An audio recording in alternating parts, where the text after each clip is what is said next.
You may already know this, but living a healthy lifestyle is not simple. Learning how to modify your behavior while challenging will help you to choose health behaviors over risk behaviors. Absolutely. Habits can be changed with a bit of time and effort to make way for health behaviors. So, what are habits? Aristotle says we are what we repeatedly do. Our minds learn to use familiar cues to carry out automatic behavior that worked successfully in the past. Habits are triggered by familiar environmental cues. An example of a habit can be automatically buckling your seatbelt, which is triggered by getting in a vehicle. Because you do not need to think about habits, they allow our brains to perform other tasks that are more difficult and require attention. With work, we can deliberately change habits. However, during times of stress, we are likely to turn to and rely on old habits. Changing or breaking habits can help individuals to make positive changes. Breaking a habit typically does not happen by accident. A deliberate attempt is required. To increase success, one should identify the situational cues or stressful experiences that trigger behavior. Repeat the new behavior. Repetition is critical to help you replace the old habit. Consciously prepare to eliminate risk behaviors or adopt health behaviors. And realize that excessive stress often triggers old habits. Sustainable behavior change is a process that takes time and effort.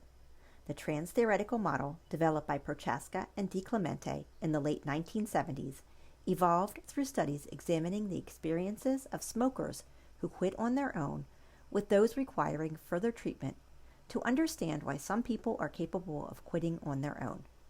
It was determined that people quit smoking only when they are ready to do so.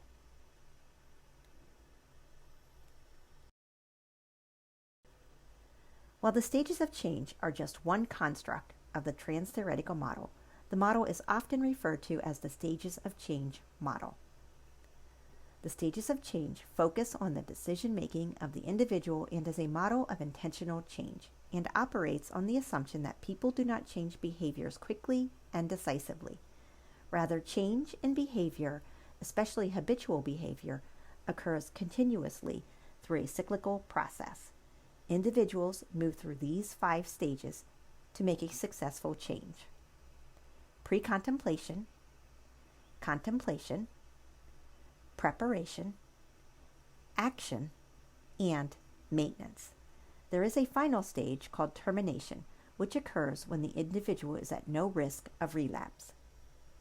The trans-theoretical model has been used extensively to help identify an individual's stage of change in order to design appropriate interventions. Additional constructs are included in the model that contribute to successful behavior change. We will look at some of the relevant constructs as we explore the trans-theoretical model. In the pre-contemplation stage, people do not intend to take action in the foreseeable future, which is defined as within the next 6 months. People are often unaware that their behavior is problematic or produces negative consequences. People in this stage often underestimate the benefits of changing behavior and place too much emphasis on the sacrifices of changing their behavior. Without planned intervention, individuals often remain stuck in the early stages. It is important to note that pushing an individual into action before they are ready can lead to a failed attempt.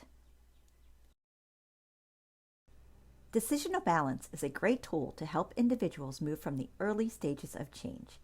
Individuals weigh the benefits and costs, or perceived benefits and perceived barriers, of adopting a health behavior. Generally, the benefits of the health behavior rank low in the early stages and increase as the individual moves through the stages of change. Conversely, the costs are high in the early stages and decrease in the later stages of change. This is a decisional balance grid to help individuals identify and weigh the pros and cons of making a behavior change. Somebody who is considering adding physical activity into their regular routine may record the benefits and costs to making the behavior change. Under the benefits to making a change, the individual can record things like, I will look better, I will sleep better, and exercise will help to manage my stress. Under the benefits to not changing, one may list things like, I will have more time to watch TV, and I will have more money by not joining the gym. In the cost to making a change category, some of the following may be listed. I have to buy new shoes, workout clothes, and other equipment, or I could get injured. And finally, in the cost to not changing category, some justifications could be, I may gain weight, I may feel embarrassed about how I look, and not exercising will have a negative impact on my health and longevity. Then the person would weigh the pros and cons and circle or highlight those that are the most important. This exercise may help an individual to progress to the next stage of change.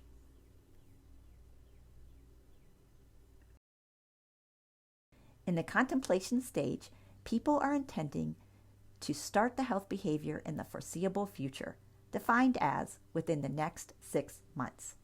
People recognize that their behavior may be problematic, and a more thoughtful and practical consideration of the pros and cons of changing the behavior takes place, with equal emphasis placed on both.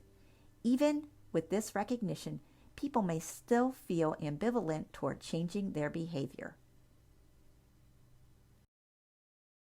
In the preparation stage, people are ready to take action within the next 30 days. They may start to take small steps toward the behavior change, and they believe changing their behavior can lead to a healthier life. Let's take 10 minutes to refresh, maybe a walk or just stepping away. We will pick up with the remaining stages of change.